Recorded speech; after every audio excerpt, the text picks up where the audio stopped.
እኔ የምለው ነገር ምንድነው ሌሎችም ወንድሞች ያለው ስላሉ ኢትዮጵያ ማለት ኦርቶዶክስ ነው። ፖለቲካ ማለት ኦርቶዶክስ ነው የሚያደርገው ሃይማኖት ማለት ኦርቶዶክስ እና ትልቁ ነገራችን ያለው ኦርቶዶክስ ቤተክርስቲያኒቱን ደግሞ የቤተክርስቲያኒቱ ልጆች ይንገሯት የሚል አቋም ነው።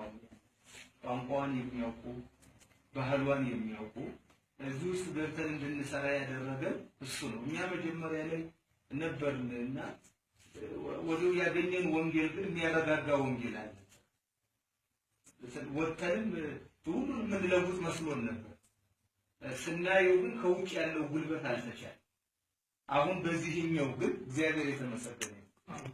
ቢያንስ አሁን ብዙ ደብሮች የተለወጡት አነስተኛ ቢሆኑም ብዙ ደብሮችን ግን በወንጌል ደርሰዋል።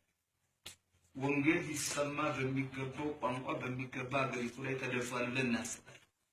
አንዳንድ ወረዳዎችን እግዚአብሔር አሳልፎ የሰጠንም ወረዳዎች አሉ ሙሉ በሙሉ።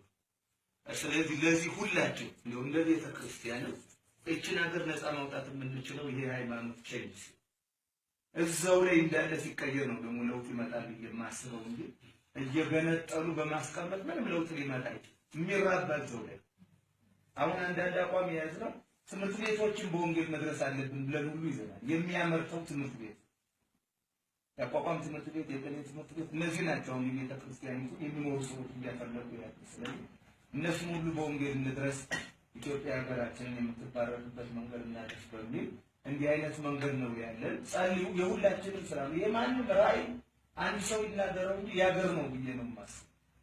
ግልጽ ነው። በአንድ ሰው የመጣው ነው ሁላችን ተቀብለን የምናደርገውና የሁላችን ነገር ነው። ለዚህ ብንጸልይ እግዚአብሔር ትልልቅ ነገሮችን መስራት ይችላል እና